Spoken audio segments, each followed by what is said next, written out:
You're watching the Wellness Hour, news that makes you healthier. I'm Randy Alvarez. Today's topic, interventional pain management. If you are in pain or a loved one is in pain, you have to hear what my first guest has to say. He's an interventional pain management specialist. In fact, he is the founder of the Society of Interventional Pain Management Physicians. With us, we have Dr. Manchikanti. Dr. Manchikanti, welcome to the program.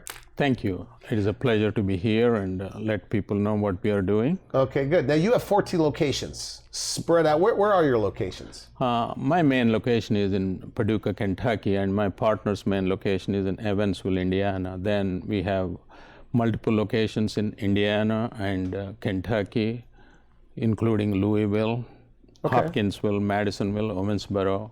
We also have one location in Illinois, Marion, Illinois, and then one location in Tennessee. Today's topic, one of the reasons we invited you on the program is for this show, most people are afraid of surgery, right? That's correct. Fusion surgery especially. And we're talking about maybe possibly how to avoid that in the future. We should also mention, you've written medical text. I told my team here, he's written the two most boring books for a lay person, right? And I'm reading, I'm going, I don't even understand what this is about. So this is for doctors. These are for doctors, and that is a very well-published book, and it is selling quite a bit. You've written like 14 books or something. Total of 14 books, right. And I have written about more than 500 articles, peer-reviewed articles. I have conducted a lot of randomized double-blind controlled trials, and we have written multiple guidelines. So now we have a definition for interventional pain management and a specialty designation. And we also have membership on Career Advisory Committee, which actually regulates in each state what is covered and what is not covered. Okay, good. And just about everything we're talking about today is covered by insurance. Yes. Medical insurance. Except the regenerative medicine. Does it cost more money to go a guy like you, head of a society? Actually it is a lot cheaper to go to me. How? Why? Because we're not doing the mistakes, and I have extensive experience, so it is easier to confirm the diagnosis and go to the treatment rather than play around. Okay. So that's why it is very important when you choose a interventional pain physician, where you go and how they treat you. One of the things you need to know is that, is this doctor certified? Is he a doctor have proper training, like fellowship nowadays? In olden days, when I was doing, there was no fellowship training. Fellowship is basically after medical school and you go to specialized training? Fellowship is even after that. Residency is the next thing. Medical school, then you have 4 years of residency. All right. Then fellowship is 1 or 2 years. Okay. We also offer fellowship training in our own program. In your centers, all 14 of your centers, you're offering all the new stuff, all the new proven stuff, I should say, for pain relief and stem cells. You're also doing.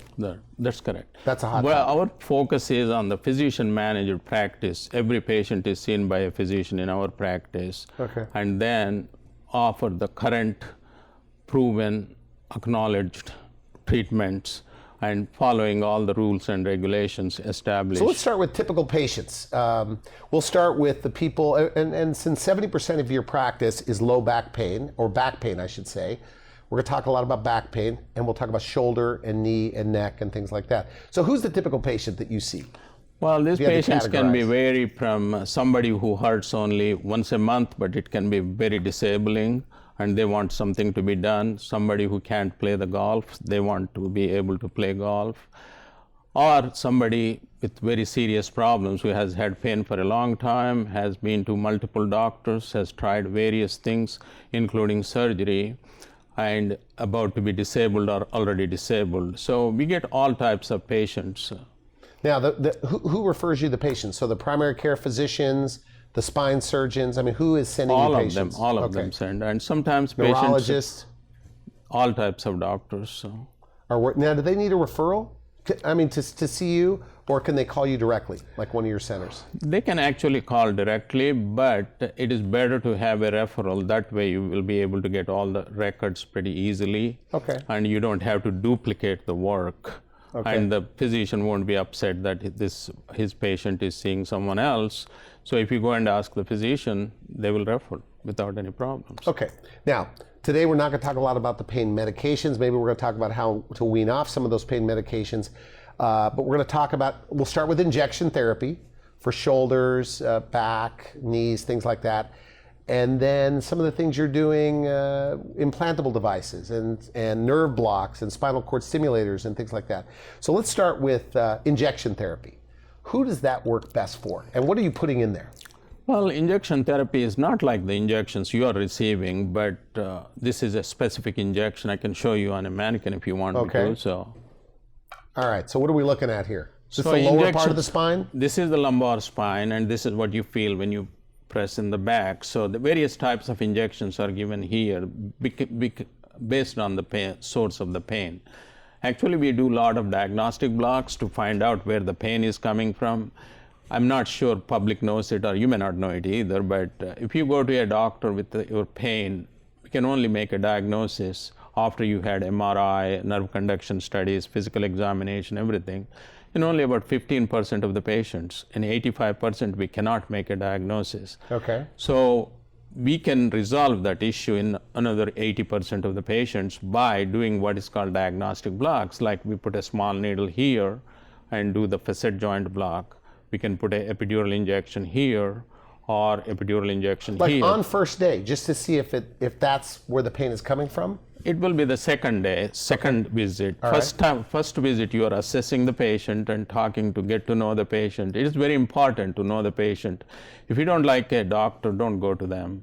If you don't like them, don't continue the treatment.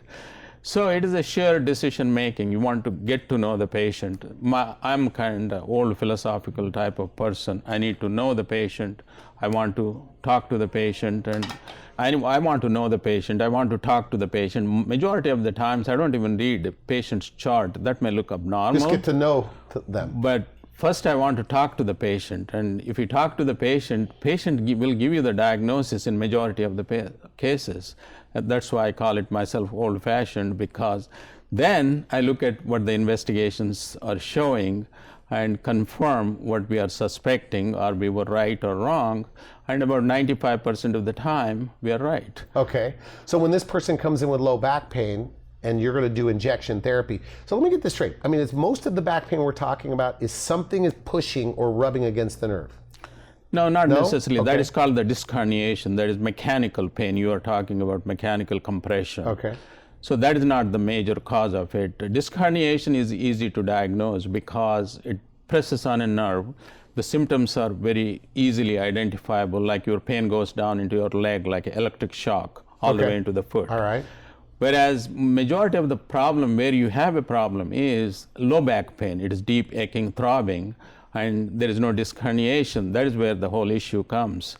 So in those cases, we go ahead and first do the physical therapy and conservative medication, all those things.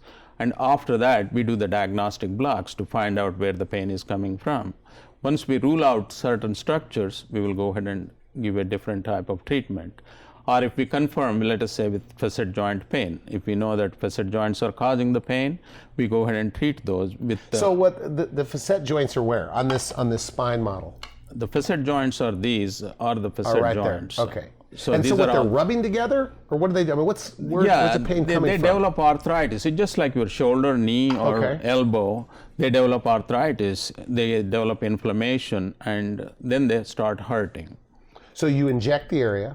I interrupted you, but you do a test to inject the area. Right, and live on the spot, they start feeling better sometimes? Right, they should feel immediately. Actually, we check them immediately after we do that, if they are responding or not. If they get 80% relief, then we don't do anything else. Okay. We send them home. They come back after a month or so. Then we reevaluate how much relief they have had, and then we will do the second block. And this time they should get longer relief than the first one. Like 6 months, half a year? The average relief with the diagnostic blocks is 3 weeks with the first block, about 6 weeks with the second block. Okay. And then we can do a therapeutic facet block if patient wants a simpler procedure, or if they are okay, we can go ahead and do what is called a radio frequency, where we put the heat on it, so it blocks the stimulation of the pain fibers. So the signal doesn't go to the brain, right? And you don't feel correct. The pain. Right. Okay. But it regenerates and it comes back after 6 months. Average is 6 months, but it can last in people a year or so. I had a patient, she had relief about 18 years until she died, so that can happen. But generally, known treatment results are about 6 months to 1 year. With the nerve blocks, you can get 3 to 6 months. Sometimes you can get years with that. So is this a big problem? Like, for example, I mean, you're in 14 locations, 3 or 4 different states. Are there like more than 500,000, millions of people that are in pain that don't have to be? What's your hunch? There are many people, they are in pain, they don't know what to do, and the doctors, many of the times, doctors are very careful and they try not to send them to advanced treatments, and they try to manage them, and that is how they get into different types of medications. So the primary care physician is usually the first person. They give them some meds to decrease inflammation. They send them to physical therapy also. Okay, physical therapy. So if that has failed, then they see you. No, they sometimes send them to the orthopedic surgeon or a neurosurgeon if they have a disc herniation. But if a primary care physician thinks that there was nothing operable, then they send those to us. Now, when the patient goes to the neurosurgeon or a spine surgeon, if that doctor thinks that there is nothing to be operated, then they send them to us too. Okay. So essentially, if we get these patients sooner, the first visit is ours, then we can manage them much better. We can direct them appropriate physical therapy, appropriate medication, behavioral management, and then they can get a lot better. So when you take, let's say, a construction worker or just a retired person or the golfer, as you mentioned, or the grandmother or the mother of 4, they can't bend, they can't do this. On certain people, you give them these injections, right? And for some people, they're back, even though it may only last for 6 months, but they're back to function, back to exercise, is there benefits there? That is the main goal of our pain management, interventional pain management. In some circumstances, we cure them, but most of the times our goal is to improve the function so they can enjoy the life. For some people, just dressing itself is the most important thing. Okay. Like spinal stenosis, for example, it's also called, symptoms are related to called shopping cart syndrome. When you are going shopping, you are hold on to a cart, so your back is better. Oh, really? So leaning forward helps get you out of pain. Spinal stenosis, right. Okay. But whereas when you are on the checkout line, you don't have the cart any longer. You start hurting pretty bad, and it goes down into the legs. So what do you do for that? So that is called spinal stenosis. So we can do the nerve blocks and injections for that, but there are also other mechanisms. You have complicated surgery, but if you have moderate or mild symptomatic stenosis, we can do a interspinous prosthesis. As here, these are the spinous processes. Okay. We put a titanium prosthesis here and here, wherever there is stenosis, and then it helps the patient when it prevents this movement. So pain is when you go like this. So it keeps, it's like the nerve is being pinched in a way? Yes, yeah. The spinal canal. So this implantable device kind of opens it up. That's correct. Takes pressure off the nerve. Yes. Is that right? Is that, and you call that what?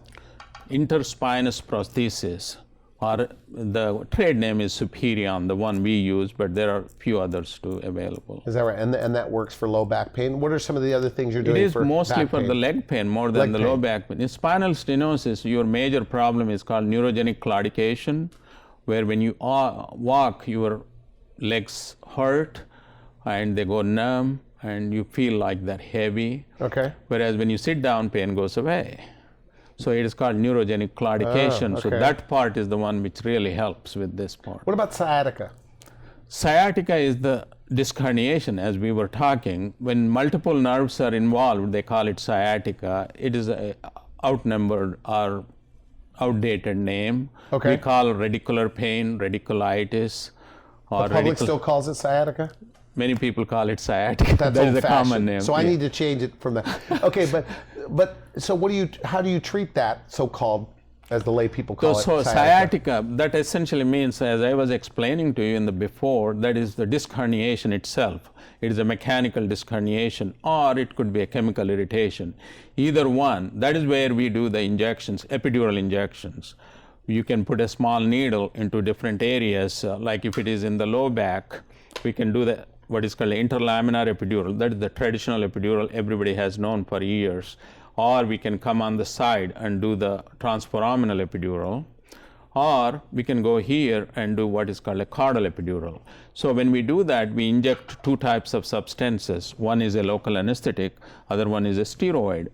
Some people do steroids routinely. We don't in our practices, because I have shown that in multiple studies. I have conducted about 12 randomized controlled trials, that local anesthetic alone itself can help you as well as with steroids. Very few patients do need steroids, so we use them in those cases. And what kind of steroids are you giving them? We are using, there are two types. We can use depomedrol, methylprednisolone, but my preference is called celestone. It is a betamethasone. It is a depot steroid where it stays supposedly where you put it in for a long time.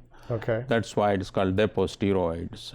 So there's a lot of people that are in pain that don't have to be. People put it off. You know, we were talking on the phone. I said, my next door neighbor, or across the street, this guy's been in pain. He has insurance. He's been in pain with his shoulder when I met him a year ago.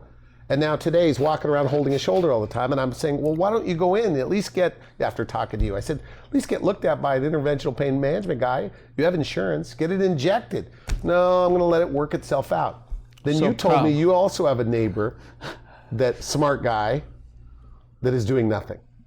There are many people do that. Like this neighbor you were mentioning, he can develop capsulitis, adhesive capsulitis, like a frozen shoulder. If you keep trying to protect it, and then it goes, then their neck start hurting.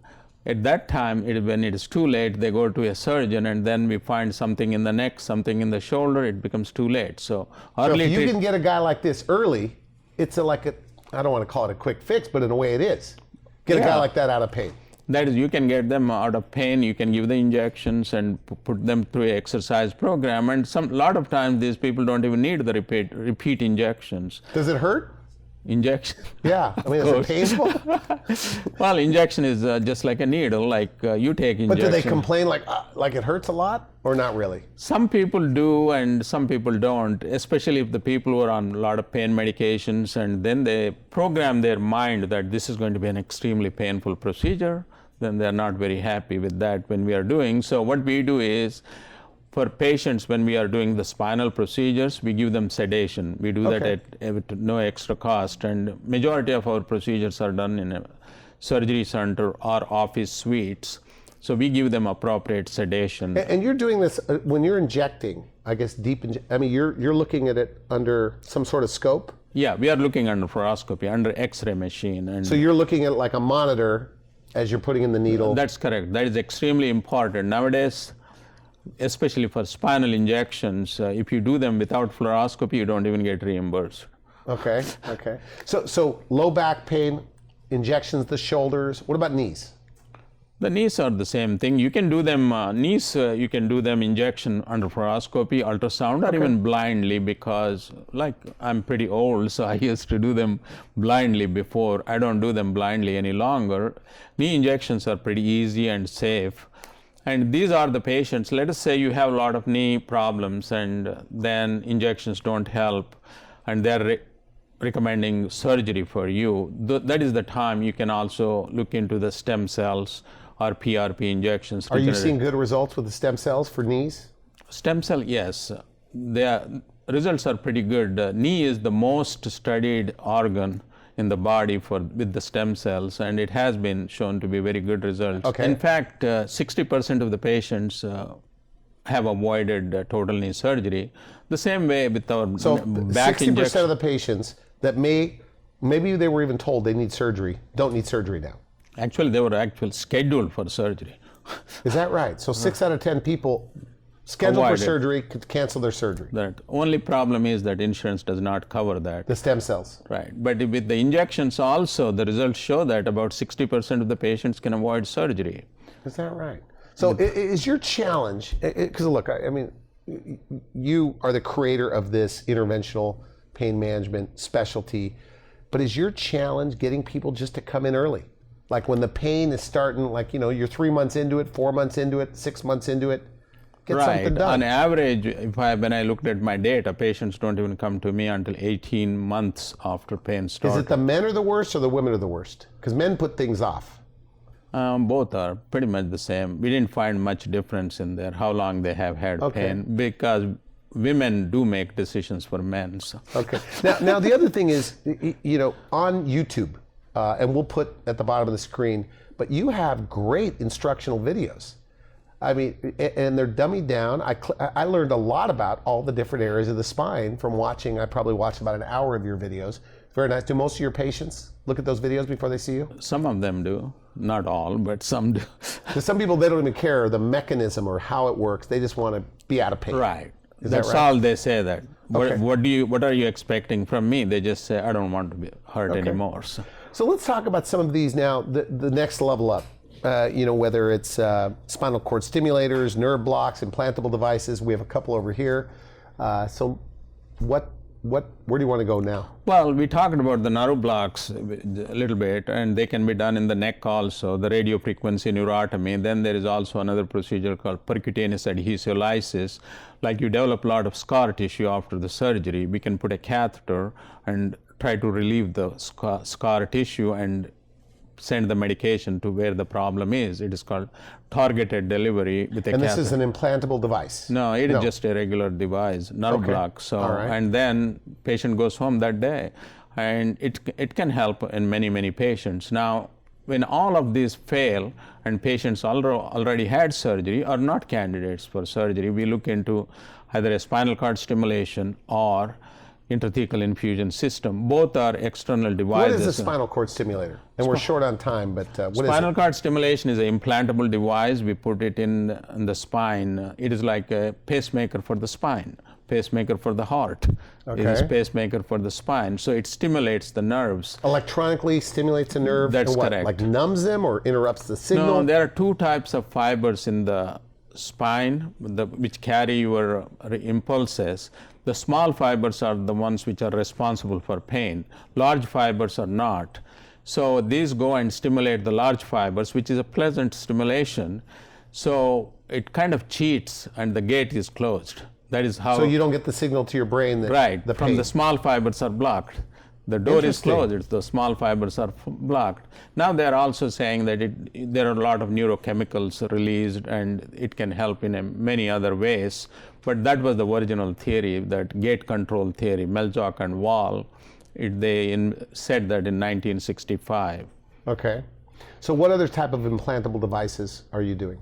Other implantables is the intrathecal infusion systems, where we put the device in your body. It gives you small amounts of morphine or any of the other drugs like Dilaudid, fentanyl. There are many drugs and many combinations we can deliver on a regular fashion. So those help. The way we choose which one is good for you, if you have a regional pain, if it is just in your back and legs, we go for a stimulator. But if you have neck, mid-back, low back, and multitude of problems, then we go for a stimulator. Okay, so for a pump, I mean. People are taking opioids, right? That's correct. Majority of them So are. you're able to, in this case, instead of swallowing those pills, delivering it right to the pain? That's correct. Problem. So it's less dose, half the dose? Less, much less than that. Like if you're taking 100 milligrams, say 1 milligram per day would do it. Is that right? So 1 milligram rather than 100 milligrams? That's correct. So logically, why doesn't everybody do this? It's a more effective way for the right candidate? Yeah, it has to be a right candidate. It is an expensive procedure. And But also, insurance covers it. Insurance does cover it. And again, you have to have refills every 2 months. Whereas spinal cord stimulator is even better, where you don't have to have anything done once you have that implanted. And many people are on extremely low doses of medication if they are. And the problem is that these people are suffering with multiple issues. If they just had a low back pain, they don't take anything, they're fine, they don't even come back to me until they have a problem or just say hi once in a while. Okay. Now, for some of these people, is it like a miracle? Yes. Like they're back to work, back to exercise? Oh, when you try a injection or a stimulator, trial stimulator, they say that, oh, it is miraculous. I just want it right away. I want the permanent one. So. Now, we should mention too, your daughter works in one of the practices. She's a medical doctor, pain management. Is that right? She works in 3 clinics I work in. Now we're short on time. Couple of minutes left. What about head and neck pain? What are you doing for that? The headaches are one of the commonest problems, as we know. Everybody has a headache because of many reasons, but most of the headaches, what we can help are related to the headaches which are coming from the back of the neck. It is called occipital headache or cervicogenic headache. Also sometimes the facial pain related to trigeminal neuralgia. But most commonly they are missed. They are treated as migraine and they don't even respond. But their source of the pain is coming from the... Here we have this model right here. So this is the neck. This is the neck. So their source of the pain is in the top joints. These are the occipital nerves. This is where they form. So something is pushing on those nerves? No, they're just inflamed. Inflamed, okay. So the facet joints, which are, especially when you have whiplash, you did a lot of shows on those kinds of. So when they have whiplash, the commonest problem is the headache. So this is the cervicogenic headache. We can block those nerves or do the radiofrequency neurotomy, and patients do much, much better, and then they don't have to take many of the medications they are taking. So people with headaches, the headaches go away? Headaches go away, and even if they are, they are pretty minor. So. We're out of time. So people, we've talked about implantable devices, we've talked about stimulators, lots of different things. Final message though, somebody watching this, they're at the early stages of pain, but it's been a long time. I mean, 6 months, a year, 18 months. You say it's 18 months before people do it. What's your advice to them? Well, and they're afraid of doctors maybe. Go to the physician, whomever you feel comfortable, and get the proper care. And you have to choose a proper physician, as I said, and make a shared decision making and get better much faster. Should you look for, do you have a bias? Look for an interventional pain management physician? Yes, just not an interventional pain. Anybody can call themselves, but it is a well-trained interventional pain physician who is going to stick around in the practice for some time. Are they called board certified or fellowship trained? That's correct. Board certified or fellowship trained. And you can check the reputation. So. Pain management. That's correct. And that's IPM, that's what you want to see. And you guys know all the new stuff. Yes, we keep up with the regular stuff, and we also try to project the most recent modalities of treatments, and we recommend physician-oriented practice where physicians are in control of the practice. Okay, good. Well, Doctor, I want to thank you for coming on the show. We're going to have you back, and people need to look. If you don't see this, I'm sure you'll have it on your website. We'll give that to you, plus on wellnesshour.com. But we're doing a whole segment with you, a full half hour on stem cells for back pain, neck pain, knee pain, shoulder pain. So thank you for coming on the show. Good stuff. Thank you. You've been watching the Wellness Hour, news that makes you healthier. I'm Randy Alvarez. For now, I wish you could help. Thanks for watching the Wellness Hour, the leader in medical news with your host, Randy Alvarez, the authority on health issues.